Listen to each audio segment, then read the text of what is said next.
In this video, I'm going to show you how to get Game Boy and Game Boy Color games up and running on the PS2 version of Retroarch. Game Boy and Game Boy Color are another pair of systems that work great under the PS2 version of Retroarch and its aging CPU.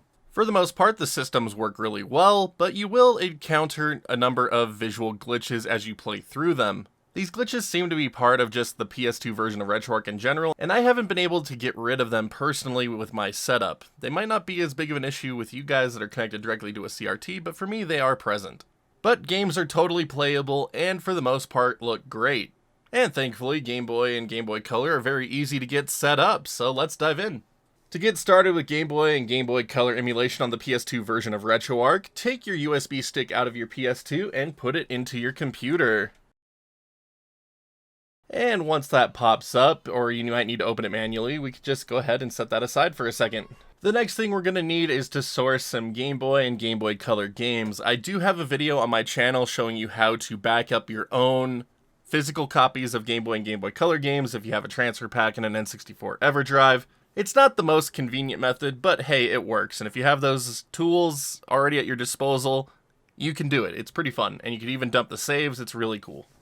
Alternatively, you can actually dump some Game Boy and Game Boy Color games from the 3DS Virtual Console if you happen to have a modded 3DS, or, resort to the shady parts of the net. But as always, download links will not be provided, requests will be deleted, yada yada, don't ask, I won't respond, just don't do it. Anyways, once you have the games sourced, we just need to put them onto our PS2 USB drive here. So I made a folder in my previous tutorial named Retroarch ROMs where I am storing all of my games. You can make a folder like this if you want to. You don't need to. You can drag them directly to the root of the SD card or any other type folder that you want, but I just put mine in a folder named Retroarch ROMs for convenience sake, but I'm just going to copy those over. And there we go. Once those are copied over, that is actually everything that we need to do on a computer. So for the rest of this video, we're going to be on the PS2 side of things. So get everything closed down here, take the drive out, put it back in your PS2, and boot it up. Now, just as a quick reminder, this guide is a continuation of my original PS2 Retroarch install video, so please check back to that video to see how to get Retroarch installed onto your PS2, as well as making a convenient Retroarch browser launcher tab here. Anyways, now that that's out of the way, let's go ahead and boot into Retroarch. You could do so through a made browser launcher or through LaunchElf, whichever works. Your preference. Anyway, boot into it.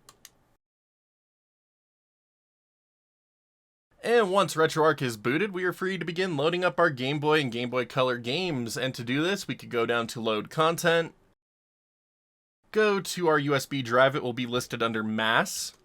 Scroll to the directory that you stored your games in. Again, I put mine in a folder named Retroarch ROMs, and here they are, Game Boy Color games and Game Boy games. So I'm just going to start off with Game Boy Color here, and I'm going to load up Metal Gear Solid for Game Boy Color. And then it'll ask you to load up a core. So this guide is focused on Gambat. It is my favorite Game Boy Color emulator personally, but I'm not going to load it up right now because I don't really care for this way of loading up games. Instead, what I like to do is actually make a playlist, and to do this, you could go back out to the main menu of Retroarch, and there is a playlist option here, and when you click on it, there will be an import content button here that we can press on, and then we could do a manual scan. We will select the content directory for our Game Boy and Game Boy Color games. I'm going to start with Game Boy first, tell it to scan this directory. And then for system name, make sure content directory is selected. And then for default core, we are going to choose Game Boy Color, Game Boy / Color Gambat. And then make sure scan recursively is on if you have your games separated into subfolders. And for emulation on PS2, I really don't recommend having things zipped up, so make sure things are extracted. Just seems to make things a little bit smoother in the end, so yeah, make sure they're unzipped. But once you have those set, go ahead and start the scan.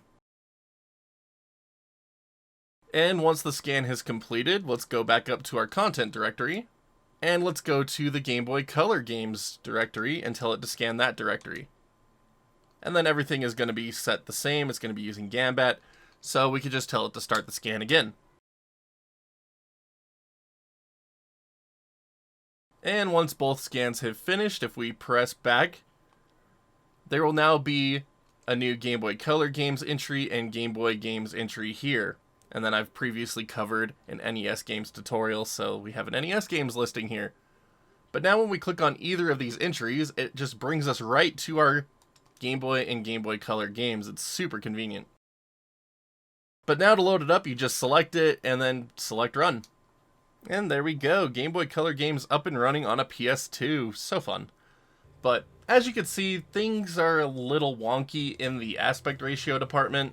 And this is just a problem that I have with PS2 emulation in general when running through the GBSC. I can't get it to look quite right. I have to adjust it on my display until it looks how I want it to. Unfortunately, with Game Boy and Game Boy Color, it's a little stretched. And I haven't been able to find a way to really fix this yet, because even when I go into like my video settings and my scaling settings, it doesn't seem to fix it even when I have it set to core provided or changing it up at all. So it's kind of obnoxious, but it's something that you just need to be aware of when it comes to emulating things on PS2. Again, this might work on your setups. It might just be a limitation with the GBSC. I don't know. I've told it just to pass things through, and it still just kind of gives me these issues, so I don't know. I don't know what to make of it. But as you can see, Game Boy Color games are running very well through the PS2, and for the most part, I'm actually really happy with how it performs. And we even have Game Boy Color correction going on by default, so it looks pretty authentic to a Game Boy Color LCD screen for the most part. But for those of you looking to get Game Boy and Game Boy Color games up and running on your PS2, that's really all there is to it. Just drop them onto your USB stick and load up the Gambat core, and you are good to go. But let's go ahead and cover some of the advanced core options now available to us within the Gambat core. So if you hold down the start button on your PS2 controller for 2 seconds, it will bring up the Retroarch quick menu. From here, scroll down to Options, and we can begin messing with some of the core options here. First up, we have Allow Opposing Directions. I still have no idea who this really benefits, but if it benefits you, there you go. You can turn it on there. Then there's some Game Boy colorization and palettes. We'll go over this in a second. Let's go ahead and go down to color correction. So by default, it's on Game Boy Color only, which is fine. You could turn it off if you would prefer to have deeper colors for your Game Boy games, your Game Boy Color games, that is. But I personally like to have it turned on, so I turned it on for Game Boy Color games. And it's set to accurate by default, so go ahead and leave it at that. It doesn't slow it down, so leave it on accurate. But one thing you might want to do if you want to have a slightly less washed out display is to change the color correction for the backlight position, or front light position rather. By default, it is set to central. If you turn this to below screen, it actually brings back a little bit of the contrast while maintaining the more accurate colors. And I think it just looks fantastic. So there we go. It's a little bit better than how it is by default, but definitely nowhere near as good if you prefer the richer colors that no color correction provides. For me personally, I like to have my handhelds look like they do on the actual handheld, so this is what it looks like on a Game Boy Color screen. It's a little more washed out. Next, we have the dark filter. So if you have a really bright screen, you could turn up the darkness to just kind of compensate for that, if you will. Next, we have emulated hardware. So you could change between if you are playing on a Game Boy Color, or a Game Boy Advance system. For the most part, this should just be set to automatic and be fine. But there are some Game Boy Color games that had extra features when you had them playing through a Game Boy Advance, Shantae being one of those games. So if by default it's just picking it up as a Game Boy Color, you could set this manually to Game Boy Advance, and you should get those extra features.